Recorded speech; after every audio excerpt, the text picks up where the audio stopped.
Brought into service in 2368, the Danube-class Runabout was the final result of a long-running Starfleet development program intended to produce small and highly versatile spacecraft for use in a wide variety of missions. The Danube represents one of the smallest vessels to be considered a full starship rather than a shuttlecraft, with each runabout receiving a full commission, USS prefix, and registry number, 23.1 meters long and 13.7 meters wide. The Danube-class space frame is compact and sturdy, designed to endure a wide variety of harsh environments and astronomical hazards. The original USS Danube was tested extensively at Mars-based proving grounds before its commissioning, undergoing numerous hull-strength examinations and emergency engine tests to ensure that the runabout lived up to Starfleet's hopes for a truly resilient and adaptable support craft. The first 3 vessels constructed after the initial prototype were assigned to the Federation's newly acquired frontier starbase, Deep Space Nine, and named Rio Grande, Ganges, and Yangtze Kiang, respectively, beginning a long-running tradition of DS9 runabouts named for Earth rivers. In their standard configuration, Danube-class runabouts are equipped with 6 Type 6 phaser arrays spread across their hull, as well as a pair of direct-fire micro-torpedo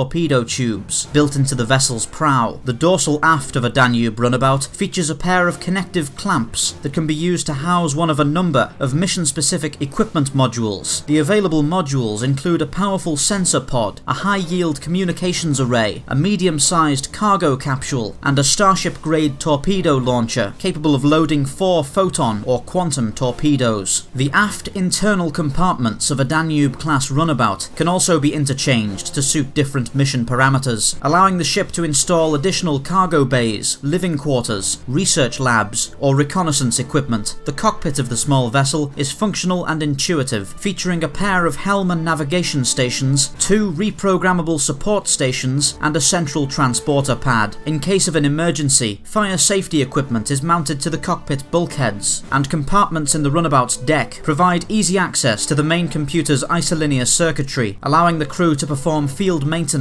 without leaving the cockpit. Runabouts carry a powerful tractor beam and offer an impressive degree of engine power for a small craft, leading to their frequent use as tugs or haulage vessels around Federation starbases and dry docks. But when equipped with certain drive modifications, the vessels can push their conventional speed of warp 5 to an impressive warp 8.3, allowing them to serve as medium-range exploratory vessels or tactical scouts. Perhaps the most groundbreaking and valuable feature of the Danube-class runabout is its spinal-mounted warp core, a highly compartmentalized layout that allows most of the ship's reactor systems to be stored along the dorsal hull and within the nacelle pylons, leaving the main body of the ship free of warp drive components and facilitating the modularity of its interior. One downside of this feature is that it leaves the ship's warp core and antimatter pods more susceptible to enemy weapons fire, turning the runabout's dorsal hull into an exploitable weak spot once the vessel's shields are disabled. Serving for many decades, the Danube-class runabout was easily one of the most successful starship designs of the 24th century Federation, and served as the progenitor for many future runabout-sized vessels. After only 2 years of service, Starfleet was so impressed with the Danube's performance that 3 separate shipyards were assigned to produce the vessel in great numbers, while the teams at Utopia Planitia began work on the Danube's direct successor, the Yellowstone class, an updated runabout model featuring Tetrion plasma impulse drives, as well as numerous tactical improvements.